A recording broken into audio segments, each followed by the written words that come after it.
I just think gambling itself is getting so much bigger. It's becoming less stigmatized, and I wasn't really around 30 years ago, but I can assure you, I don't think it was. You go on ESPN now, and they're showing you lines as they're talking about the games. Like, it's crazy. Like, I just think the gambling space in general is growing so much. There's so much need or want for gambling content, and not that much good gambling content out there. I started like a year and a half ago, and I'd say there's like 10 times more people doing it than like when I started like a year and a half ago. So I think I got lucky again and at good timing in getting into this. And now, like, there's a lot of people that'll be like, oh, like Brettski this, Brettski that, like when talking about gambling, like talking about someone, they'll be like, oh, he does like what Brettski does. Like, I've heard people say that, which is like kind of cool to hear, you know what I mean? But yeah, I mean, I love everyone that I've gotten to meet in the space and stuff. So I think there's a lot more want to see people spinning slots and playing blackjack hands than like what's out there.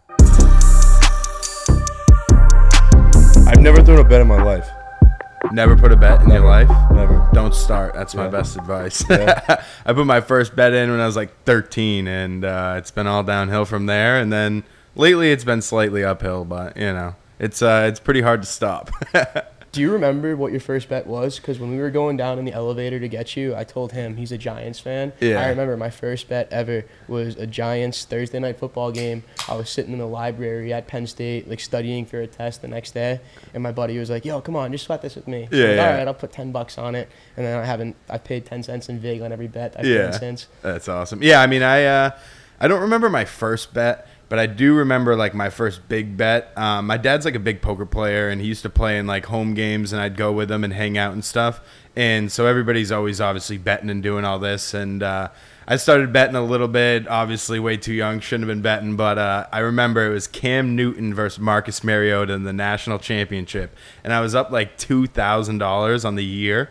And they were like, everybody knows the rule is if you're up at the end of the year, you got to put half of what you're up on the championship. So I was like, okay. So I put $1,000 on Cam Newton at Auburn to beat Oregon, and they did. So that was, that's like my core memory of my first bet. But that is like a core memory just in general too, like of like college football. Yeah. It was pretty sick. I mean, two guys still in the league. I don't know if Marcus Mariota is, and Cam Newton actually definitely isn't. So yeah. two guys probably not still in the league, but they were very good in college and good for a little bit in the NFL. So what was next? Like what happened after that? You're just it sounds like when I'm betting 1,000 at 13 that some stuff was going on, but like growing up. My dad owned his own business, and like at that time it wasn't really anything special, and he was betting more than he should have been, and I was obviously betting more than I should have been betting at all, but he would always not make me pay when I lost, so that was like the big thing for me. And then I obviously, if you can bet and not pay when you lose, I was winning a lot of money. And, my mom comes into my room one day and finds all this money, and she's like, where is this from? And I'm like, I've been betting with Dad. And my dad's like, I didn't know he had that much. And, it's not like they were struggling to pay bills or anything, but they definitely could have used it. So she's like, I'll take this, and we'll give it back to you when you're old enough to have it. It was like $7,000-8,000. They were like, what the hell is going on? So, my dad didn't keep good track of it, and we were stacking it up in the old safe under my bed. Dude, that's clutch that your dad didn't make you pay. Because I remember my dad taught me how to play blackjack when I was probably like 10 or 11 years old. And I remember we were going down to Camden Yards for a Red Sox game once. And we were playing on the plane. And he was dealing me blackjack, like 50-cent hands, like dollar hands or something. And I ended up going down like $25, which is a lot of money for like a 10-year-old kid. And my fucking dad made me pay. Yeah. I mean, most they should make you pay to teach you a lesson, A lot of people growing up would be like, you shouldn't have your kid gambling, and 99.99% of the time they're very right that young kids shouldn't be gambling, but I ended up luck boxing my way into a career of gambling. So career of losing, most people would say, but it's turned out okay. He'll always call me and be like, everyone told me not to do it, but look at you now. And it's a funny thing we joke about. So even though this is your career and you're gambling basically for a living, right? And posting as a content creator, your dad is like supportive and happy for it? And my parents in general, even my mom, like even from the start, they were like, yeah, I can really tell, like everybody growing up, I was always, the loud kid in class and getting in trouble. And I got good grades, but, I was always very different from everybody, and it was really nobody in my life that was like questioning it or doubting it at all. Really, once I started posting videos, I got pretty lucky. Like my third video did like 8 million views, so that obviously helps. But there's never been one person that's like, wow, I'm very surprised that Brett is out there, making content, making jokes and everything like that. I've always just kind of been like an outsider, like loud kid. So How did you start posting like on TikTok, on Instagram? So I was a salesman for a while. I was selling washing machines, then I was selling like healthcare services, then I was selling credit card processing. And when I say selling, I mean sitting in my bed, making no sales, doing nothing, collecting a paycheck, and then betting it and not having to pay when you lose. Yeah, and then betting the paycheck and living with my parents. And I had about $7,000 in my bank account, so I took $6,000, grabbed my buddy Brownie. We went to Vegas. We took trips to Vegas, and we always full sent it. Like there are people with a lot more money than me and Brownie that would bet a lot smaller than me and Brownie. So we headed to Vegas. A bunch of the videos, it's funny. He has like all these videos of him giving me money and then me making a video. He's like, I'm gonna expose you one day, this and that. So we combined money, and I just pumped out like 40, 50 videos. Like we were doing like 5, 6 a day, and then I was just posting one a day. So like, I had like 50, 60 videos, and I would just post one a day. So everyone still to this day thinks I live in Vegas because I was there for so long. But then I'm back home in Boston. And they're like, how the hell were you in Vegas for 2 months? I was like, I was there for a week, but I just made, 60 videos. But I got really lucky. Like as anybody with any type of success, you need some luck. And we are actually winning during that trip. So obviously it's a lot easier to make videos, and online people like it when you win. It contrary to popular belief, because I lose a lot, so people get pretty upset at me. They're like, all you do is lose, this and that. But yeah, I just went to Vegas, full sent my net worth into a bunch of videos, and kept posting. And for a while it was I didn't get any loans from anybody. Nobody ever gave me any money, but it got pretty close to needing to do that, and then landed a couple brand deals, and haven't looked back since. But yeah, I just went to Vegas with way too much money irresponsibly and made a ton of content. So were you getting brand deals in that first like 2-month stretch out in Vegas? No, not really. Like even my girlfriend's very supportive of me too, and she was like, we're not gonna keep spending $1,000 a week just to get views, right? I was like, oh, we think something's coming. For like I said, man, for like 2 or 3 months there's really no monetization at all, and I just was keeping it pushing and doing my best, and ended up getting pretty lucky. So. What follower count were you at when you got that first brand deal? I gotta think. I honestly don't know. I know like that third video got me over 10K on TikTok pretty quick, but I was I'm not gonna name them because they're scammers. I had this casino approach me, an online casino, and they were basically like, yeah, we know you're in the U.S. and we don't have any. They didn't have like a social casino like Stake does. Shout out Stake. But they were just like, yeah, we know you're in the U.S. and most of your audience is the U.S. Like we don't really care. We'll look the other way. And basically they were accepting deposits from the U.S. people, and then when they tried to cash out, they were like, oh, you need to verify your ID. Oh, you're in the U.S. We're locking your account. So that was like a big thing I had to deal with.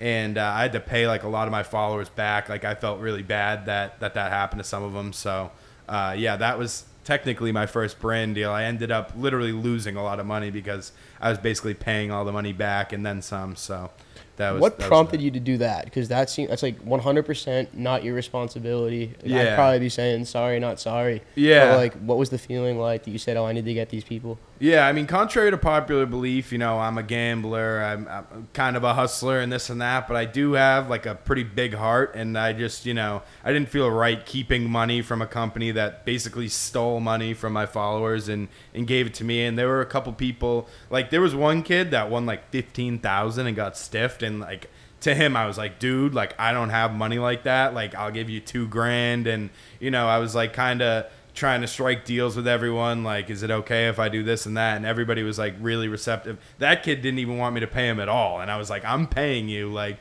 there's no question about it. I just I would never want, there's a lot of people that have a lot of controversy, and you'll see it in their comments. And I don't really read comments that much or let it get the best of me, but I never really want someone to have like something actually concrete that I've done, you know, horribly that I'm worried about or anything like that. And like you said, I don't think a lot of people wouldn't pay him back and wouldn't really deal with anything from it, but it was just, you know, I'm getting all these messages from people like, I put my last $300 in, which I obviously would never recommend to do for anybody, but, you know, I just couldn't sit there and let the Brettski fam get smoked like that. So when you went out to Vegas that first time, was it like, I want to grow on social media, like I want to do this, I see people becoming influencers, making money online, like this is what I want to do? Or you were just like, I'm just gonna fuck around with my boys? I told my boys, I was like, I'm gonna get TikTok famous, and it was mostly a joke at first. I was like, everybody's like laughing about it. I'm like, I'm gonna start making videos, this and that. And I wasn't like, I wish I could tell you like I knew I was gonna do this, I was gonna get it done, this and that. But I really like, I thought maybe I could do it, and I made a couple jokes, but I definitely never thought it would get here. You know what I mean? So is yeah, pretty fortunate. Definitely what I was built to do. This gambling stuff. What like time period? What year and like?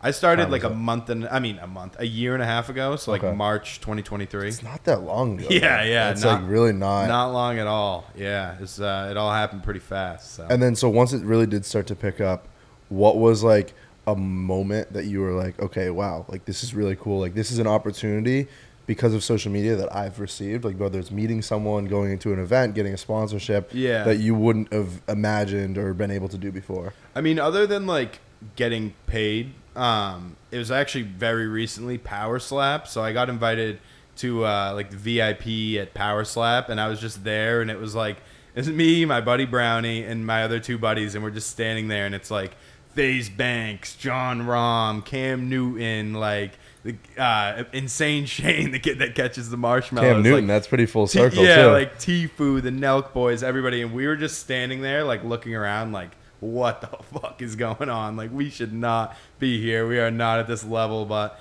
it was pretty crazy. Like, we had like she was like, oh, you're Brettski, let me show you to your seat, and like all this stuff. And I'm just like, what the hell is going on right now? So that was probably like my biggest like crazy moment for sure. What did you think of the whole Power Slap thing, the operation there, everything? It was sick. I mean, I got to be honest. It was like an open bar, free food, and every influencer I've ever been watching. So like I was way more happy and having fun with like the people there, but the event itself was sick. Like people that doubt Dana White in any capacity and anything that he's doing, I just laugh at them, because it's like everybody just keeps saying the same things they said about the UFC about Power Slap, like, oh, it's terrible, like it's gruesome, who would ever watch that? And you know, the UFC's at where it's at now. I don't know if it can ever get as big as the UFC, but I can definitely see it being like a cash cow and getting, you know, billions of views online. Have you gotten to build a relationship or talk to Dana?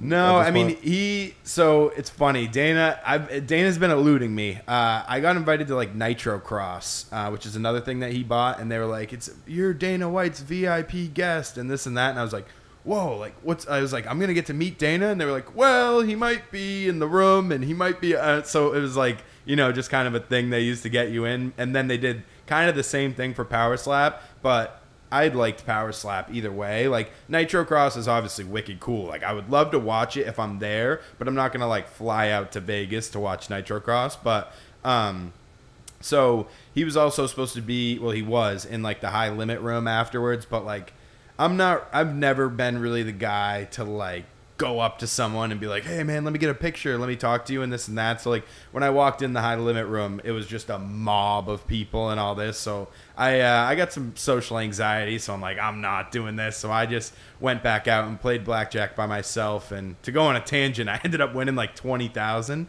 when at Power Slap. So that also made the night pretty sick. And like everybody's like, oh, let's go see this person. Let's go see this person. I'm like, we got to get the hell out of here, man. I just won 20K. I have to leave the casino right now. Like, I can't go in the room with all the influencers and everybody playing Baccarat. I'm going to put it on one hand and lose. So I got out of there after we won 20K pretty early. Are influencers typically pretty bad gamblers? I mean, I don't think so. Like, there's, you know, some people, like, I do pride myself on like bankroll management. Like there's a lot of stories I hear of people that are like, yeah, I turned 5,000 into 60,000, then lost it all. And I'm like, that could legitimately never be me. Like, I might buy in for 1,000, get up to 3,000 and lose it. But if I ever have like a, 2,000, a 50,000 run, like the most I'm going down to is like 40, 35K, something like that. So I do hear stories of like kids that make content on gambling online that like have those runs, which is pretty bad. But to shout out one guy, Bryce Hall, we've become pretty close or whatever, and I've gambled with him a couple times, and he actually hit a straight flush for like 250,000, which was sick. I wasn't actually there. I went the next day and saw him, and he almost hit another one actually. But he's like a really, really good gambler, and you wouldn't really assume that. I've heard like, he's got some balls, too. Yeah, he's got balls, and he's like tight. Like he's tight when he needs to be. Like we were playing Ultimate Texas Hold'em. It was like 4 of us, and like his 2 buddies were like kind of even. I was up like 1,200, but I was betting like a tenth of what they were betting, and like he made like 20,000 in like 10 minutes. It was just like, yeah, I'm up 20,000. Like, can we leave? And everyone's like, yeah, sure, like whatever. Like he's good at locking it up. Like he's definitely not like an idiot to where like he'd win 250K and blow it back in a week. You know what I mean? But to what you said, he does have balls. I have seen him, and he's like, dude, I just lost 50K. I'm like, shit. I mean, at least you're rich, but but yeah, I mean, he's got balls, but he's a pretty good gambler for sure. You just talked about some of these like pretty big figures you've won, but a lot of times like on your Instagram, you're turning $100 into $100 into 1,000 in 3 simple steps. Yeah. But so what videos do better, like the big denominations or the small denominations? Yeah, so there's not much of a difference between like if I'm risking 100 or 300, you know what I mean? So I kind of try to keep it to like 100 or 200 a video most of the time. But like my biggest ever YouTube video is when this guy reached out to me. He's like a billionaire, and he was playing 2 slots at once, doing 2,500 a spin, fast spinning both slots. He was down like 600,000 and then won like over $1 million back to like. So that's like my biggest ever YouTube video. So like if you can get to that level, it goes crazy. But like as for like 100 versus 200 versus 300, there's not really much of a difference. But people definitely do love the big wins. Like those are like you said, the 3-step plan. One of my 3-step plans, a successful one, did like almost 30 million views on Instagram. So like people do like to see you win, but it's also like it's not like you can just win whenever. Oh, let's go make a good video today. Let's win. It's like I'm never really deleting any video unless it's like out of focus or something like that. Like I always like to show my losses and my wins just so people know that like you're gonna lose when you gamble. Like people will always be like, oh, you never win, like casino's rigged. I'm like, do you think you're supposed to go to the casino and make money? Like if you lose, that's what's supposed to happen. It's not rigged. So what does that 3-step plan like normally consist of? Like walk us through just like typically your mindset going in for like the best results. Yeah, I mean, it doesn't really have to do with me because, at Encore, they don't let me film tables, so I'm going to machines anyway. But the 3-step plan is it's a $100 blackjack hand, then 2 $100 roulette spins, and I have like these 5 numbers and then green that I always bet. It's like my birthday, my brother's birthday, my parents' and my girlfriend's birthday, and then I bet green. So like I'll put like $15 on each of those. And then if I hit, it's $540, and then I do a $500 all-in baccarat hand. So it goes blackjack, roulette, baccarat for the 3-stepper. And what's like the most drop off like on that? It's usually roulette. I mean, I'm only betting 7 numbers out of 36, so there's a lot of times where I'll win the blackjack hand and lose on the roulette. That's definitely the biggest drop off. It's the hardest spin up for sure.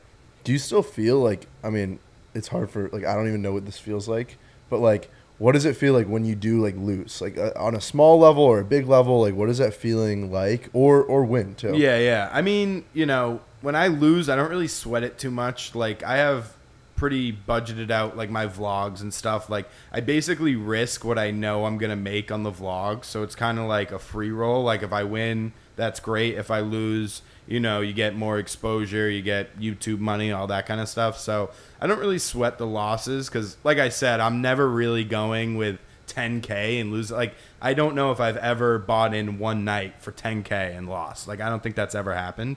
I might bring 20K to Vegas for 2 weeks and lose the 20K. That happened recently. But, it's like a lot of small losses and stuff. And as long as I'm getting content, like, again, I've been doing this a long time with no cameras. Like when I was selling washing machines, shout out Reedy, we'd get paychecks and go straight to Twin River, and I'd lose both our paychecks and have to pay him back the next week with my paycheck. So, I've been doing this a long time, and those losses hurt a lot more than this. The only time losses hurt really now is like when I don't record, because like I said, like I do like to gamble. Like it's not I think that's like, people always try to make content, but if it's not something you actually enjoy, I think people can see through that. So like I love gambling, and I've been gambling my whole life, and so like if I lose like 3,000 and I didn't record it, I'm like pissed. I'm like, dude, like you got to figure it out. But like if I have a sick vlog of like me losing 2,000 in roulette, like I really don't sweat it really at all.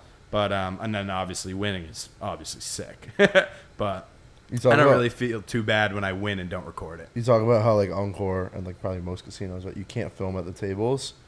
What type of like how have you kind of navigated that? Obviously playing the like machines and stuff, like that's easier for you, but like is there certain places that you like just can't even go to and like step foot of? And like, it's funny, Encore, there's been one person ever that's come up to me and said like, hey, you can't film slot machines, and I was like, okay. And then one time I was filming a blackjack hand, and I get a tap on my shoulder, and this guy's like, hey man, I'm the security manager here. And I was like, oh god, what's gonna happen here? He's like, love your videos, man, keep it up. I was like, what the hell? So people get mad at me sometimes. Like I started doing this thing called the reveal, and like I'll take 100, I'll crumple it up, and then I'll open my hand up after I go gamble. And like people will always say like, oh, you're not actually gambling and this and that, because like they don't understand that I can't film. Or people will say, stop playing virtual machines, what are you doing, you should play tables. And I'm like, if they let me film tables, Encore, Foxwoods, Mohegan, MGM Springfield, if any of them let me film tables, I would only be going there once or twice a week, getting a ton of content, filming tables, and that's what I'd be doing. But there are a couple places now, like very recently in Vegas, that will let me film tables, like Resorts World and Rio and Durango and El Cortez and stuff. So they let me film tables. But if I could film tables, especially Encore, because I live 10 minutes away, like that would be a huge game changer. But I kind of just, do what I can, just film the machines because I have to. And sometimes people get mad, but it is what it is. Do you think that over time that'll change, like as this becomes more popular? Yeah, I definitely do. I mean, there are people in Vegas, especially like spearheading it, and like they've seen great success from it. So I think that'll branch out. As for Encore, like Wynn in general, like their company, they make so much money that it's like if it ain't broke, don't fix it. And there's not a lot of competition, which is why like in business and economics, it's good to have competition because like. It makes everybody change and stuff. So I'm not sure if they'll ever let me film at Encore, but in Vegas especially, like every casino, I think even like MGMs are starting to let like, big guys like John Sarasani, he'll bet $10,000 a hand. They let him film, obviously no problem, but they're even starting to let some of my buddies like Casino King film, like betting like $100 to $500 a hand in blackjack. So I can definitely see like, we're going more towards social media and everything in the world in general. So I can definitely see casinos being more apt to let people like me film there. Do you think that that's going to be like the like the choice of the casino, or do you think you need a good relationship with your host who can then kind of go to the the floor manager, the pit boss, to kind of advocate on your behalf? That's how I got in at Resorts World. This guy, shout out John, he hooked me up with them and got me to film at Resorts World in Vegas. So I definitely think it helps, obviously, having someone in your corner. But, I mean, it obviously can't do any hurt. But at the end of the day, filming in a casino is very, like, taboo. And, like, 2 years ago, I'm sure they wouldn't even consider it. And now they're kind of starting to. But no matter who you have in your corner, if they're not at the top, they can just get shut down pretty easy. But obviously, it always helps. So you said you're pretty good at like not letting the losses matter. I'm going to bring up a loss that I know you had, and you're going to be like, wow, how does this kid know it? But tell us about UFC Boston when you got smoked on Aljo. Oh, all right. Sean O'Malley, I hate your guts. I love you. You buried me, man. I had like $3,000. This is before I was even making content. I had $3,000 on Sean O'Malley to beat Cheeto the first time they ever fought. He breaks his leg, breaks his foot, whatever. He loses. he went around saying, I'm undefeated, I'm undefeated, I'm undefeated. So since then, I've been like, I hate this guy. Like, I love everything he does. I love the skits. I love the smoking weed and all that kind of stuff. I like him as a person, but him saying he had no losses when he had one loss, and it was a loss I lost a ton of money on, I've just been betting against him every single fight. And obviously, now he's the champ. He's defended the belt. Like, I'm going to UFC at the Sphere. I just bought tickets. I'm pumped. I'm seeing him there. I'm not even betting the fight. I'm not betting because I can't. Okay. I've been fading him every single fight. Obviously, I'm down tremendous. He owes me a bunch of money. We don't want to talk about it, but I'm not betting that fight. I'm going. I'm watching. I'm rooting for him. I honestly want him to knock out Merab. It'd be sick, but he's, yeah, like you said, I went to UFC Miami. He fought there. I lost there. Sean O'Malley, dude, he's cost me like legit $15,000-$20,000 just from saying that he had no losses when he had one loss. I've had a vendetta against him, and he's kicked my ass. And you were at the Garden last year for that too? I was at the Garden. I love UFC. Me and my boys go to UFC all the time. We saw like John Jones in Vegas, and a couple of my buddies. I actually didn't go to this fight. The one, Jorge Masvidal flying knee. We were all in Vegas for that. Some of them went. I didn't. But I actually, side note, played poker with Masvidal for like 6 hours right before his fight with Nate Diaz. It was like 2 a.m. and he's playing poker. I'm like, what are you doing, Jorge? He's like, I like to play poker late at night to like keep my brain going so that like when I fight at midnight, it's not like late for me. I was like, that's actually pretty cool. How is he? He's cool. He was super cool. Like, it was like a bunch of my buddies, like all like influencers, like recording and stuff. And then we had one empty seat, and the floor manager was just like, I got you guys. He brings over Jorge. We were like, what the, like, thank you, like whatever. And he's like, at first he was like, kind of like, oh, all these guys are filming, like what's up with this? But by the end of the night, like he was dapping everyone up, like he'd win. He did end up getting cooler. Like last hand he lost and he went home, but he was super, super cool all night. So who else was at the table there? It was like just like poker guys, like me, On Tilt Nick, Corey Eyring, my buddy, a couple of my buddies. I don't think Sethy was there that night, but just a bunch of like poker content creators. It was actually a really fun game. I got smoked. I think I lost like 4,000. I can never play, like I started out playing more poker, and like I can play good in tournaments when I want, but like when it's my buddies and it's cash and I can just rebuy, like I'm terrible. I just wanna cooler everyone. Like I'm like, I got 3-6. I know you got a big hand. Like I'd rather lose trying to smoke you so I can show you my hand than win. So I don't play pretty good when it's against my friends. Besides UFC, what other sports are you like following closely? I mean, I don't really bet anything nowadays other than football. So I mean, I love football. I don't really know much about like any sport. I was a very bad athlete growing up, so I played soccer like up until junior year of high school, and I kept kicking the ball over the net. So he wanted me to play JV as a junior, so then I switched to football, and I was the kicker.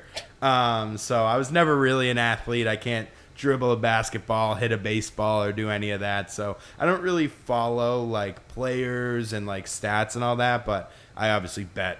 I used to bet on everything, but I've toned it back to really just football. So college or NFL? Both. Yeah, I just betting on football is sick, and I don't really make a lot of content around betting. So I try to keep it, like I said, I don't really like to lose if it's not for the camera nowadays. I do. I try not to, but I lose thousands of dollars off camera. But I've curtailed my betting to really just football. There's no way I can sit at home on a Sunday watching Red Zone and not have some skin in the game. So you got any futures for this year? I do. I have $3,000 on the Jets not to make the playoffs, and I have $1,000 on the Ravens not to make the playoffs. That one's a long shot, but the Jets, I had it last year, same bet, 3,000. Jets don't make the playoffs. Obviously, Aaron Rodgers goes down, so I was like, that's good, but it's the Jets, man. They're not going to make the playoffs. It's just free money every year. Now that they got Aaron Rodgers and they got hype, you get good odds on it. It's just bet the Jets not to make the playoffs. It's easy. Any other big hot takes like that? No, not really. Not really with football. Like I said, I don't really know that much about football, so like that's probably why I bet the Ravens not to make the playoffs when they're a great team. But I just kind of look at the lines. Like I don't really, I don't know. I couldn't name you 5 players on the Ravens, but I know they're not making the playoffs this year. I did see actually they just got Derrick Henry, which I didn't know when I bet it. not ideal, but I just like to fade the public really when it comes to, if everyone's really hyped on a team, I'm like, they're going to win 3 games, so. That's usually a pretty good strategy. Yeah, fading the public usually works, but although somehow I fade the public and the public loses and I lose and nobody ever wins, so. Yeah. What talk about like the Bruins and the Celtics? That's where we met. Like talk about kind of that championship run for the Celtics this year and what it was like going to so many games. Yeah, it was sick. I mean, I just moved like really close to TD Garden, so that was I was going to all the games, walking all the games, having a blast, and yeah, I mean, I couldn't have picked a better year really to move next to the Garden because the Celtics obviously won it all and. The Bruins, they made a run. You know what I mean? They won some playoff games, playoff series. So, yeah, I have a blast going to the games and stuff. Like even them, like the Celtics. Now I could name you a bunch of players, but like as for the Bruins, like I might name 3 players on the team, if that. So I don't really know much about the sport, but being there and the atmosphere and having a couple beers, going to the games is obviously sick. Boston's like such a hockey town too. Like I feel like. Yeah, I feel like there's not a lot of NHL stadiums. Like I went to the Panthers. My parents have a house in Florida, so I went to like last year or the year before when they played the Panthers, and like it was literally like a Boston crowd. Like they travel well, and like Florida, Miami, they don't really care about hockey, so like it's pretty crazy just like being from Boston and just everyone having so much love for the sports that like they travel well, and there's no place really like it. So it's pretty sick. What's next for Brettski? Like, do you have any big goals other than just kind of, like building your content through the gambling grind right now? Yeah, I mean, I don't really have anything like too concrete that I want to make happen. You know what I mean? Obviously growing and meeting more people and just, enjoying life and trying to set it up that, right now I have a pretty good gig. I work 12 to 15 hours a week and, do a lot better than when I was selling washing machines and stuff. So I just like to keep, the work-life balance there. I'd much rather make, these are random figures, this is not what I make, but I'd much rather make like $100,000 a month and I'd much rather work 12 hours a week and make $100,000 a month than work 40 hours a week and make $500,000 a month. You know what I mean? Like for me, it's just like low effort, medium reward. That's just kind of how I've been my entire life. Just like the least amount of effort with the most amount of success possible. Have you ever heard of like the 80-20 principle? Because that's what it's like a more like technical like term, but it's like 20% of your efforts equate to 80% of the outcome, and then the other 80% of your efforts only equate to 20%. So there's like a lot of inefficiencies there where like if you just hone in on like what's efficient and like the 12 hours a week that like is actually going to make you money and like be effective, then you just eliminate the rest and like you cap yourself off a little bit, but like not by a ton. I've never heard of that, but that is exactly what I do.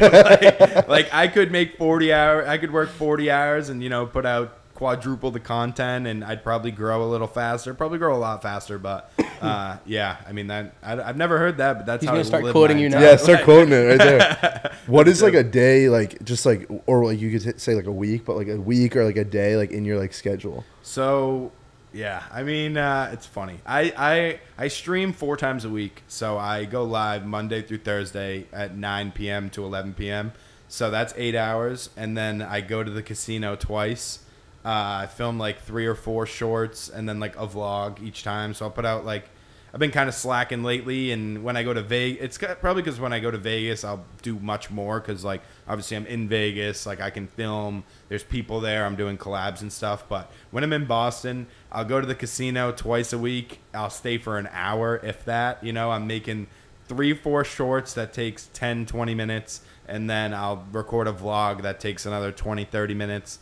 I go there twice, I do 4 streams, and then kind of just wake up and don't really know what to do. Like, my girlfriend has a job, like, working 40 hours a week in, like, a lab, and, like, I'm always telling her, like, you should quit, do that, like, whatever, do what you want to do, like, work 25, 30 hours a week, like, at, like, an after-school program. She used to do that, like, watching kids and stuff, but, yeah, I mean, I really don't do much, man. I wake up, I try to go to the gym. As you can see, I don't go to the gym that often, but Yeah, I go to the casino twice a week, 4 live streams from my spare bedroom. And yeah, it's not really too exciting for the most part. Just hanging out. I just hired Brownie, the guy I've mentioned. I hired him full time, so he works with me now, and he'll come over. Yeah, 2-3 days a week, hang out. We'll go to the North End, get some food, come back. Tough job for him, right? Yeah, tough job. It's always so funny. Like, I was in Vegas for a long time, and he didn't come. Like, he came the first 2 weeks, and then he didn't come the second 2 weeks.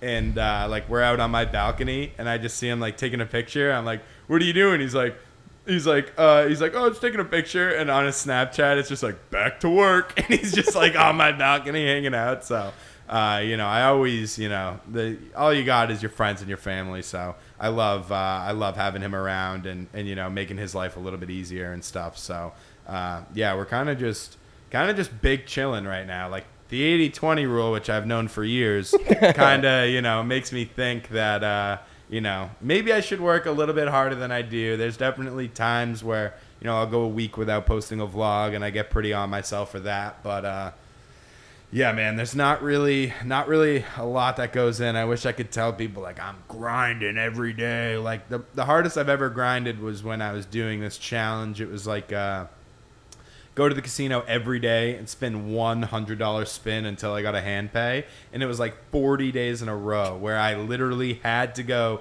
Like, I had a golf tournament in the Cape at like 9 a.m. So I had to get up at like 5 a.m. to drive to the casino to then drive back to the Cape. And like, that was the hardest I'd ever grinded in my life. I never want to do another challenge like that. So that was like the hardest thing. But yeah, other than that, man, I go to the casino twice a week. I stream out of my spare bedroom, which is a blast. Like, just, I feel like I'm like hanging out with my buddies. Like, I see the same names in the chat and stuff. And it's been growing pretty good. And, I'll get like over 1,000 viewers on Kick now. So that's pretty sick. And the chat's moving pretty quick, but I still see the same 10, 15 guys that have been watching me from the beginning. So I really get a lot of joy out of streaming. And, it's true what they say. If you like what you do, you never work a day in your life. So I've been lucky enough to accomplish that in ways I never thought possible. How sustainable do you think like this career is? Like, how long will you be doing this? I mean, I think it's very sustainable. To give you a short answer, like, I just think gambling itself is getting so much bigger and like more legal and more out there, and it's becoming less stigmatized. And I wasn't really around 30 years ago, but I can assure you, I don't think it was, you go on ESPN now and they're showing you lines as they're talking about the games. Like, it's crazy. Like, I just think the gambling space in general is growing so much, and there's so little people in the gambling space that are like really out there doing it. Like, I've told my buddies to start doing it, and like, because there really is like, there's so much need or want for gambling content, and not that much good gambling content out there. So yeah, I feel like it's pretty sustainable. I feel like I got in at a very good time where, like, I feel like I said, I started like a year and a half ago, and I'd say there's like 10 times more people doing it than like when I started like a year and a half ago. So I think I got lucky again and at good timing in getting into this. And now, like, there's a lot of people that'll be like, oh, like, Brettski this, Brettski that, like when talking about gambling, like talking about someone, they'll be like, oh, he does like what Brettski does. Like, I've heard people say that, which is like kind of cool to hear, you know what I mean? But yeah, I mean, I love everyone that I've gotten to meet in the space and stuff. So, but I do think there's a big gap in like I think there's a lot more want to see people spinning slots and playing blackjack hands than like what's out there. And from the brands and like the casinos and Vegas, there's so much money to spend on creators and on advertising, and like, it's like any other industry where it's like, from your typical billboard or newspaper ads, it's going to content creators, and like, this is an industry with content creators and casinos and online or whatever. Like, they've always been spending millions and billions, like so much money. Right. So that's just gonna go in the hands of content creators. Yeah, it's crazy. Like, I've met guys, with 20 times the followers of me that are like, yeah, I'm making this, I'm making that. And I'm like, holy shit. Like, I always thought, like, if you had 2 million Instagram followers that you were making like crazy money, but like, they're gambling creators with 50K followers that make way more money than people with 3 million Instagram followers that make like coffee drinks online. You know what I mean? Like it's just such like a lucrative space to be in. It's pretty crazy, you know, than just making like funny videos and stuff like that. So yeah, the advertisers spend a lot of money on people for sure. In your free time, because you have a lot of it too, like what else do you like to do? Yeah, I mean, I wish I could give you a good answer, man. I've been trying to get off my phone more lately. You know, I like to eat. I like to find new places to eat. You know, I like to. I do play some video games. You know, I've been playing Call of Duty and stuff like my whole life, so I do love video games. But yeah, I mean, I'm always trying to, like, that's like the biggest part of my day is like finding something to do, because like I just have so much free time. That's like over the last couple months, that's something I've really tried to zero in on. And you know, I used to smoke weed basically every single day for 12 years, all day, every day, and I haven't smoked weed in 9 days, so that's pretty big for me. Congrats. And I'm trying to get away from that because I think that's just really what made me more lazy. Like over the past 9 days, I'm not going to say I've transformed completely as a person, you know what I mean? But I definitely have found myself like less content with just like sitting on the couch watching Netflix, you know what I mean? So I hope, you know, over the next couple months I can start to find like healthier ways to spend my time for sure. Where do you and your buddies go in the North End? Oof. I mean, Carmelina's is sick, but That's my it's so favorite. hard to get into. They actually, it's funny, I went there with my parents, and the chef at Carmelina's was like, dude, I love your videos. Like, no way. He's like sending us out like free appetizers and shit. And I'm like, hey, man, I mean, is there like a little link you can give me to get reservations here or something? I mean, you love me so much. I mean, can I start coming more often? But yeah, me and my girlfriend like Mare. That's pretty good. And I've only lived here for like 3 months, but like a month of that has been in Vegas, so we're trying to, you know, not go to the same place twice. So we've been bouncing all over the place, but like the Di Pasquale, I think that's how you say it, those like that conglomerate of restaurants, usually it's not great when someone has a monopoly on restaurants and stuff, but I've been to a lot of those and they're all pretty good, so can't complain. I got a good story for you right here regarding the North End. So last week I went to Limoncello for the first time. Yeah. Limoncello, great restaurant. Have you been there before? Yeah, I went there. Okay, so I went with my buddy Corey, friend of the pod, great kid. But he was telling me, we met the owner. Owner was a great guy. Yeah. Owner had worked at the spot right next to Limoncello for years, and it was always his dream to open up a restaurant. Yeah. And he just, you know, could never scrap together the bread because it's very expensive to do that. Mm-hmm. You need like $1 million to do it. Yeah. And every now and then he'd play a scratch ticket, and then one day hits a scratch ticket. And he fucking wins that $1 million he needed. No shot, really? So then he used that money, and he opened up a spot directly next to the place he used to work. Holy. And then now it's a North End staple. Yeah. My buddy's family's been going there for years. They treat him like family. So that guy's name, I'm drawing a blank on it right now. Mauricio?